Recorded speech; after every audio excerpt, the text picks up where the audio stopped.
नमस्कार दोस्तों, स्वागत है आपका एस के एजुकेशन पर। और आपको पता है कि हमने जो एलडीसी का बैच चालू कर रखा है उसमें राजस्थान का जो इतिहास चल रहा है उसमें हम पढ़ रहे थे मेवाड़ का इतिहास। और मेवाड़ का इतिहास पढ़ रहे थे। यह क्लास स्पेशल एलडीसी के लिए नहीं है, हमने जो राजस्थान में जितने भी कॉम्पिटिटिव एग्जाम होते हैं उनके लिए अति महत्वपूर्ण है ना। तो हमने एलडीसी का इसलिए नाम ले रखा है क्योंकि जो अगली आने वाली भर्ती है, अभी जो चल रही है भर्ती, वो एलडीसी है ना। तो बच्चे उस पर ज़्यादा फोकस कर रहे हैं, तो हमने एलडीसी का नाम ले रखा है। लेकिन आप इसे अन्यथा ना ले, और ये संपूर्ण राजस्थान का जो कॉम्पिटिटिव एग्जाम है ना, तो उसके लिए ना। तो लाइक शेयर कर दीजिए दबा के, जिससे हमारा हौसला बढ़ेगा और हमें भी पढ़ाने में मजा आएगा और आपको भी पढ़ने में मजा आएगा ना। तो लाइक और शेयर, हाँ ठीक है ना। तो आज की मोटिवेशन लाइन लेके आया हूं मैं। तो आज का सुविचार है, अपनी नजर को हमेशा उस पर रखो जिसे तुम पाना चाहते हो ना, और उस पर नहीं जो तुम्हें खो चुके हैं। तो आज की मोटिवेशन लाइन है कि अपनी नजर हमेशा उस पर रखो जिसे तुम पाना चाहते हो, उस पर नहीं जो तुम खो चुके हो। बहुत बढ़िया मोटिवेशन लाइन है कि हमें आगे की ओर सोचना चाहिए, हमें उस तरफ सोचना चाहिए जो हम पाना चाहते हैं ना, उस पर नहीं जो हमारा बीता हुआ कल है। वो हम अगर पीछे सोचेंगे तो और ज्यादा पीछे जाएंगे। तो इसी को लेकर हम आगे मेवाड़ का इतिहास शुरू करते हैं, आगे की ओर चलते हैं। और तो लाइक कीजिए और दबा के लाइक और शेयर, है ना। तो आज की मेवाड़ का इतिहास स्टार्ट हो चुका है। अगली 2 क्लासों में हमने पढ़ा है किस प्रकार से क्षेत्र और झंडा मेवाड़ का, उससे आगे हमने कुछ आगे पढ़ा था कि उनकी उत्पत्ति किस प्रकार से हुई है। तो अब हम पढ़ रहे पार्ट 3 जो मेवाड़ का इतिहास है ना, मेवाड़ का इतिहास पार्ट 3। आप हमारा विश्वास कीजिए, हम आपको इतना डीपली इतना कंटेंट दे देंगे कि आप कहीं और से पढ़ोगे नहीं। उम्र नहीं होने, उम्र का कोई फर्क नहीं पड़ता है ना। उम्र जो है, उम्र का कोई फर्क नहीं पड़ता, हमारा टैलेंट दिखाना चाहिए ना। उम्र कोई फर्क नहीं पड़ता उम्र से, है ना। तो हमारा चल रहा था मेवाड़ का इतिहास। तो इससे पहले हमने पढ़ा था कि जो मेवाड़ का क्षेत्र कौन सा है, उनका झंडा किस प्रकार से है, इनके कुल देवता कुल देवियां किस प्रकार से, उनकी जो राजधानियां बनी वो किस प्रकार से, कौन कौन सी राजधानियां बनी, क्रम वाइज आपको हमने पढ़ाया है। उसके बाद में जो ये अपने आप को सूर्यवंशी मानते हैं, तो सूर्यवंशी मानने का प्रमाण भी बताया मैंने आपको। ये मैं क्लास पढ़ा रहा हूं आपको, ऐसी क्लास कभी किसी ऑनलाइन प्लेटफॉर्म पर नहीं मिलेगी ना। तो हमने आपको सूर्यवंशी होने का प्रमाण भी बताया था, क्योंकि वो मेवाड़ के जो शासक अपने आप को क्या मानते हैं, सूर्यवंशी मानते हैं। इसके बाद में हमने कुछ शासकों का भी उल्लेख किया, कुछ शासकों की जानकारी दी आपको। और कल तक हमने पढ़ा था कि जो विवस्वान है, विवस्वान जो सूर्यवंश में पैदा हुआ, उसके बाद दशरथ, राम, लव कुश, और उसके बाद जो 108वां वंशज आता है इनका विजयभूप। यहाँ तक इनकी राजधानी कौन सी रहती है, तो इनकी राजधानी रहती है अयोध्या। इसके बाद ये छोड़कर आ जाते हैं, विजयभूप कहाँ पे है, विजयभूप आ जाते हैं वल्लभी गुजरात में। इनके बाद में क्या होता है, जो इनका छठा शासक होता है उनका नाम शिलादित्य वल्लभी में रहता है। आबू की परमार राजकुमारी से विवाह करता है, वहां पर अरबों ने आक्रमण किया था। ये स्टोरी मैंने आपको बताई थी। इसके बाद कई शासक आते हैं, उनका कोई उल्लेख नहीं, केवल नाम मिलता है। इसके बाद महेंद्र सेकंड आता है, जो बप्पा रावल के पिताजी थे। तो हमने कल तक पढ़ा था बप्पा रावल शेम सिंह तक पढ़ लिया था ना। तो शेम सिंह में आपको एक बात बताई थी मैंने, आपको कि रावल शाखा का जो प्रारंभ माना जाता है वो क्षेम सिंह के समय माना जाता है। इनके 2 पुत्र बताए थे, सामंत सिंह है, और दूसरा पुत्र था जिसका नाम क्या था, कुमार सिंह। तो सामंत सिंह के समय क्या होता है, जो मालवा का शासक था राजा मुंज, इन पर आक्रमण करता है, और आक्रमण करके क्या करता है, इनको जीत लेता है। लेकिन वापस कुमार सिंह क्या करता है, इस पर आक्रमण करता है, राजा मुंज पर, वापस चित्तौड़गढ़ को क्या करता है, जीत लेता है। सॉरी, चित्तौड़गढ़ उस समय तक राजधानी नहीं थी, उस समय राजधानी कौन सी थी, तो आहार थी ना। तो अल्लट भी बड़ा था, आलू रावल की उपाधि उनकी, और राजस्थान का प्रथम अंतरराष्ट्रीय विवाह उन्होंने ही किया था, और क्षेम सिंह पढ़ लिया था। अब आगे की ओर देखते हैं हम कौन कौन से शासक है ना। तो अब आता है शासक रावल जेत्र सिंह। हाँ, रावल जेत्र सिंह है, आपको मैं अच्छे से पढ़ा दूंगा ना, नो टेंशन, बिल्कुल टेंशन फ्री रहिए आप। एलडीसी का संपूर्ण बैच स्टार्ट किया है तो उसे पूरा करूंगा मैं, वादा है मेरा। और अब आता है रावल जेत्र सिंह। रावल जेत्र सिंह, रावल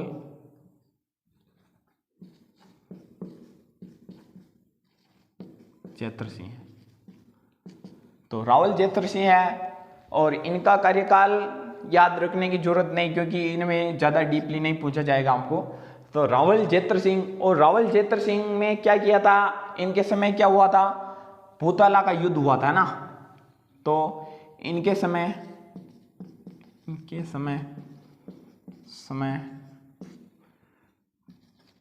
भूताला का युद्ध हुआ। इनके समय भूताला का युद्ध हुआ। और ये भूताला का युद्ध कब हुआ था, भूताला का युद्ध कब हुआ था, 1226 ईस्वी में ना, 1226 ईस्वी में। किस किस के बीच में हुआ था, इल्तुतमिश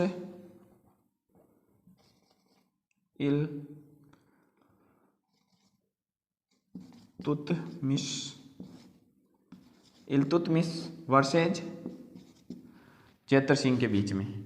जेत्र सिंह, और इसमें विजय किसकी होती है, जेत्र सिंह की विजय हो जाती है ना। तो विजय किसकी होती है इसमें, जेत्र सिंह की। और इनके दो सेनापति भी थे। तो रावल जेत्र सिंह के जो सेनापति थे, सेनापति कौन था, सेनापति बालक और मदन। बालक और मदन कौन थे, रावल जेत्र सिंह के सेनापति थे। और भूताला का युद्ध लड़ा था। और दशरथ शर्मा के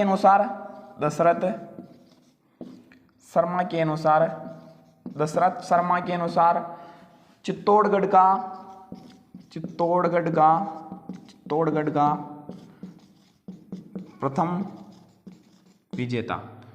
तो क्या होता है, तो दशरथ शर्मा क्या बोलते हैं कि चित्तौड़गढ़ का जो प्रथम विजेता थे वो कौन थे, रावल जेत्र सिंह थे। लेकिन महानमोरी की शिलालेख में जानकारी मिलती है कि जो चित्तौड़गढ़ का प्रथम विजेता बप्पा रावल या काल भोज को माना जाता है। और एक बात इंपॉर्टेंट याद रखिए कि बप्पा रावल और काल भोज किस प्रशस्ति में अलग अलग बताया गया, तो रणकपुर प्रशस्ति है ना, रणकपुर प्रशस्ति में अलग अलग बताया गया। तो चित्तौड़गढ़ का प्रथम विजेता है। और इन्होंने राजधानी बनाई थी, राजधानी कौन सी बनाई थी, चित्तौड़गढ़।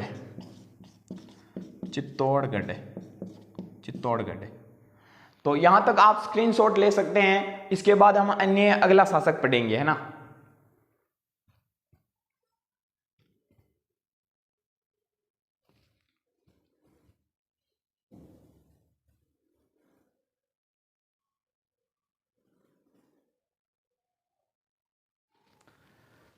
तो अब आता है, अब जो शासक आता है वो कौन सा है, रावल रतन सिंह। तो रावल रतन सिंह के बारे में तो लगभग अपने जो देश के जो भी व्यक्ति हैं, जो भी क्लास देख रहे हैं, वो सब जानते होंगे कि रतन सिंह कौन था, किस प्रकार से। फिर भी आपको हम बता देते हैं इसके बारे में ना। तो रावल रतन सिंह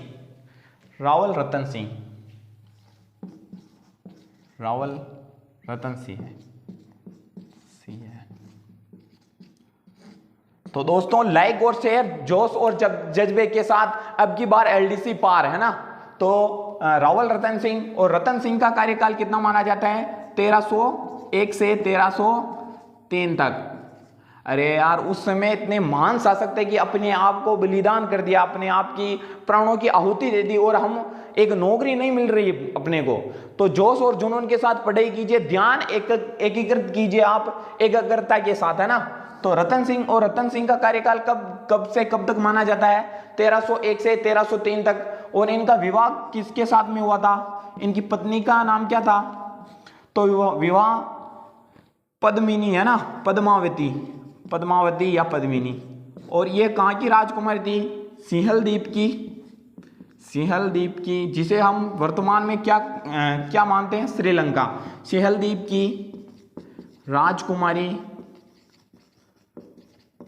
की राजकुमारी गंधर्व सेन की पुत्री गंधर्व गंधर्व सेन की पुत्री। और रतन सिंह को जो पद्मिनी की जानकारी कौन देता है? रतन सिंह को पद्मिनी की जानकारी रतन सिंह है। एक तोता आता है जिसका नाम क्या होता है? हीरामन तोता ना, हीरामन तोता। हीरामन तोता क्या करता है? तो रतन सिंह को क्या करता है? पद्मिनी की जानकारी देता है कि वो इतनी खूबसूरत है ना। तो एक तोते ने जानकारी दी थी कि रतन सिंह को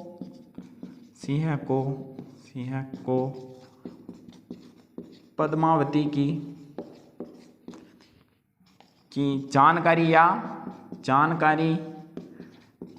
जानकारी दी या खूबसूरती के बारे में बताया था। इससे क्या होता है? रतन सिंह सियल द्वीप जाते हैं, जिसे हम वर्तमान में श्रीलंका मानते हैं ना। अब क्या होता है? एक व्यक्ति आता है और क्या करता है? इनके रतन सिंह के दरबार में रहता है और वो क्या करता है? वो जो एक तांत्रिक था है ना, तांत्रिक था। और अब क्या होता है? तांत्रिक था तो इसने जो इन पर तांत्रिक विद्या का प्रयोग किया था रतन सिंह और पद्मिनी के ऊपर है ना। और वो बुरी नजर से देख रहा था एक बार, और उसके बाद देखने के बाद रतन सिंह को पता चलता है तो वो अपने राज्य से निष्कासित कर देता है ना। निष्कासित करने के बाद वो क्या जाता है? अलाउद्दीन खिलजी के पास में जाता है और अलाउद्दीन खिलजी के पास में जाकर वो क्या बोलता है अलाउद्दीन खिलजी को कि आपके पास क्या रानियां हैं? आपके पास तो नाम मात्र की रानियां हैं। मेवाड़ का एक शासक है जिसका नाम रतन सिंह, उसके पास इतनी खूबसूरत रानी है कि पानी पिए अगर तो कंठ से उसका पानी भी दिख जाए।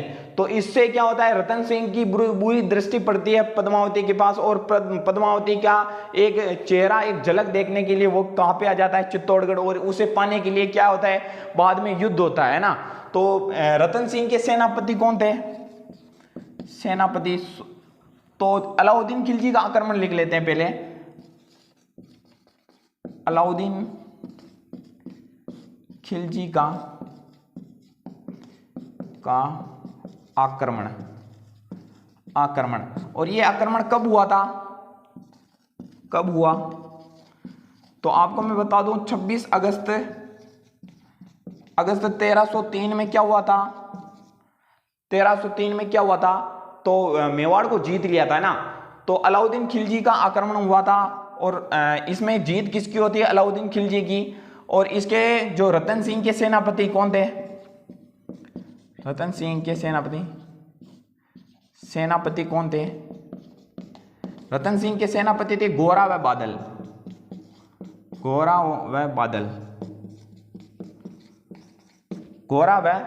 रतन सिंह के सेनापति कौन थे? गोरा व बादल है ना। इसमें अब युद्ध होता है और युद्ध होता है उस समय एक साका हुआ था। तो साके में क्या होता है? दो चीज होती है, एक तो होता है केसरिया, एक होता है जौहर। तो केसरिया तो राजपूत क्या करते हैं? अपने आप को या तो मरने या मारने की कसम खा के युद्ध में टूट पड़ते हैं, जिससे उनकी मृत्यु होती है या वो जीत जाते हैं, तो वो केसरिया करते हैं ना। तो वो केसरिया किसने किया था? रतन सिंह ने किया था। और क्षत्राणी होती है वो क्या करती है? अपने आप को अग्निकुंड में आत्मसमर्पण, जो अग्निकुंड में कूद जाती है उसको क्या बोलते हैं? जौहर बोलते हैं। तो इसमें क्या हुआ था? साका हुआ था। साका कब हुआ? 26 अगस्त 1303 में। तो केसरिया किसने किया था? केसरिया। और जौहर किसने किया था? जौहर किसने किया था? तो जौहर तो पद्मावती ने किया था। और केसरिया किसने किया था? रतन सिंह ने। तो यहां तक देख सकते हैं आप, रावल रतन सिंह 1301 से 1303 तक पद्मावती इनका विवाह होता, जो सियल द्वीप की राजकुमार थी, गंधर सेवन की पुत्री थी। और हीरामन तोता जो रतन सिंह को पद्मावती की जानकारी देता है, उनको खूबसूरती के बारे में बताता है ना। और इसके बाद में अलाउद्दीन खिलजी का आक्रमण होता है, जिससे 26 अगस्त 1303 में क्या होता है? चित्तौड़गढ़ को क्या कर लेते? वो जीत लेते हैं। रतन सिंह के सेनापति कौन थे? तो गोरा बादल थे। और यहाँ पर साका होता है। साका कब हुआ था? 26 अगस्त 1303 में होता है। केसरिया किसने किया था? रतन सिंह ने। और जौहर किसने किया था? पद्मावती ने। तो आप स्क्रीनशॉट ले सकते हैं इसका।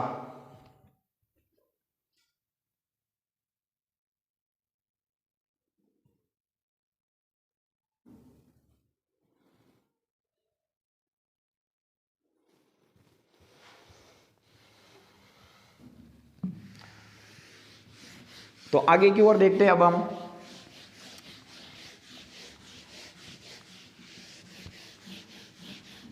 तो अब जो घोरा व बादल थे ये सेनापति क्या होते हैं, वीर गति को प्राप्त हो जाते हैं ना। अब क्या होता है, चित्तौड़गढ़ को क्या होता है,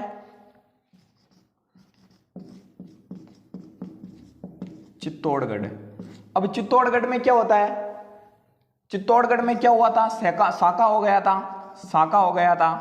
अब जो साका हो गया था तो अब क्या होता है, जो ये चित्तौड़गढ़ दुर्ग था उस पर क्या होता है, अलाउद्दीन खिलजी का अधिकार हो जाता है। तो अलाउद्दीन खिलजी ने, तो अलाउद्दीन एके लिख देता हूं ना शॉर्ट में, तो एके ने किलेदार बनाया, ने किलेदार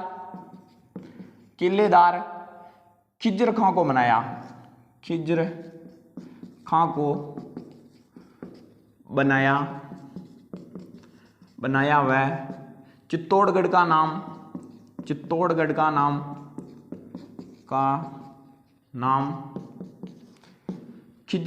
खिजराबाद रखा ना, तो खिजराबाद रखा। हाँ समझ में आ रहा है आपको, हाँ अच्छे से आ रहा है, कोई प्रॉब्लम तो नहीं है, ठीक है चलो। तो खिजराबाद रखा था ना। और इसके बाद में चित्तौड़गढ़ का जो, इसके बाद में क्या होता है, अलाउद्दीन खिलजी की मृत्यु हो जाती थी, अपने पुत्र, क्या इसका जो पुत्र था खिज्र खां कहाँ पे चला जाता है, दिल्ली चला जाता है। और उसके बाद क्या होता है, यहाँ का किलेदार कौन बनता है, मालदेव सोनगरा है ना, मालदेव सोनगरा जो कहाँ का शासक था, जालोर का। और उसके बाद में कौन बनता है, बनवीर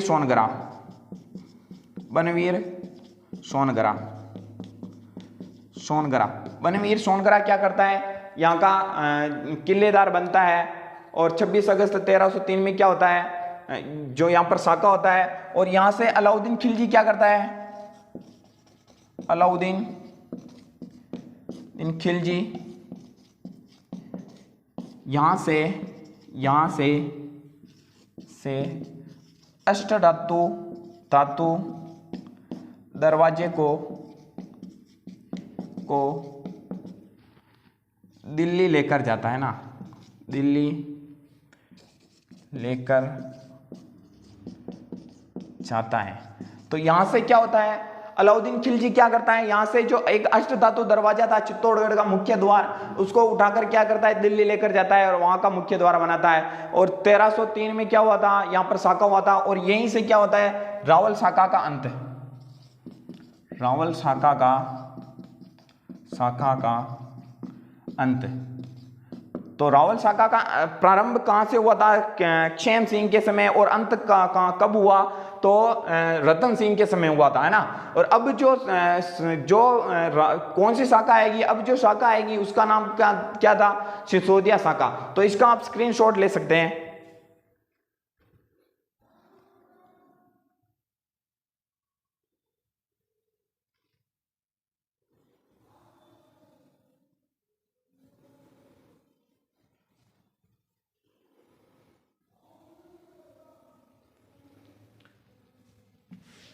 तो अब जो शासक आएगा उसका नाम क्या था, राणा हम्मीर, है ना।